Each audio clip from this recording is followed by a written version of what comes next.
திருமண வீட்டில் ஊர்வம்பை பேசும் பெருசுகள் போல ஸ்டாலின் திருமண வீட்டுக்கு சென்றாலும் சரி, எழவு வீட்டுக்கு சென்றாலும் சரி, எஸ்ஐஆர் என அரசியல் பேசிக்கொண்டிருக்கிறார்.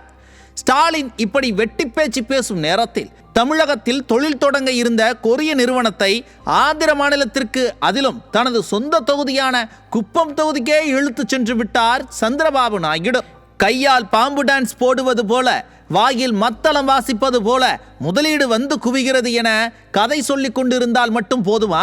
இந்த கொரிய நிறுவனம் முதலாக இந்திய மண்ணில் தனது தொழிற்சாலையை தொடங்குவதற்கு ஆரம்பத்தில் தமிழகத்தில், அதிலும் தொழில் வளர்ச்சியே இல்லாத தென் மாவட்டத்தில் சுமார் 1700 கோடி ரூபாய் முதலீடு செய்ய இருப்பதாக புரிந்துணர்வு ஒப்பந்தத்தில் கையெழுத்திட்டிருந்தது.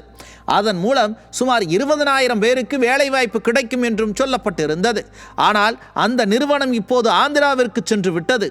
அந்த நிறுவன அதிகாரிகள் தமிழகத்தை விட ஆந்திரா சரியான தேர்வாக இருந்தது எனவும் குறிப்பிட்டுள்ளனர். ஏன் அவ்வாறு குறிப்பிடுகின்றனர்? கமிஷன் கேட்டு கரைச்சல் எதுவும் செய்ததா ஆளும் தரப்பு? அல்லது சட்டம் ஒழுங்கு சந்தி சிரிக்கும் இந்த மாநிலத்தில் ஏன் தொழில் தொடங்க வேண்டுமென எண்ணிவிட்டார்களா?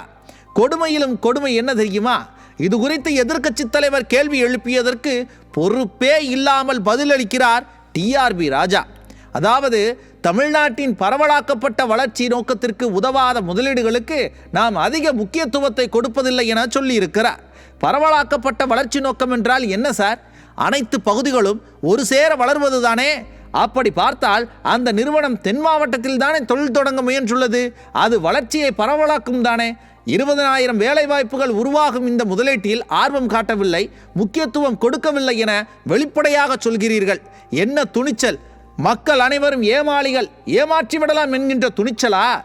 77% ஒப்பந்தங்கள் உறுதியானது என்கிறீர்களே, எந்தெந்த நிறுவனம் முதலீட்டை உறுதி செய்துள்ளது என உங்களால் சொல்ல முடியுமா? பட்டியலை வெளியிட்டால் சம்பந்தப்பட்ட நிறுவனங்கள் நாங்கள் முதலீடே செய்யவில்லை என பொம்மை முதல்வரின் புழுகை அம்பலப்படுத்தி விடுவார்கள் என்கிற அச்சமா?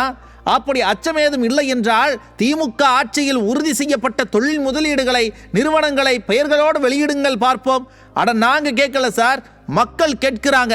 கிரிஞ்ச் காமெடி செய்யாமல் அமைச்சர் என்கின்ற பதவிக்கு தகுந்தார் போல நடந்து கொள்ளுங்கள்.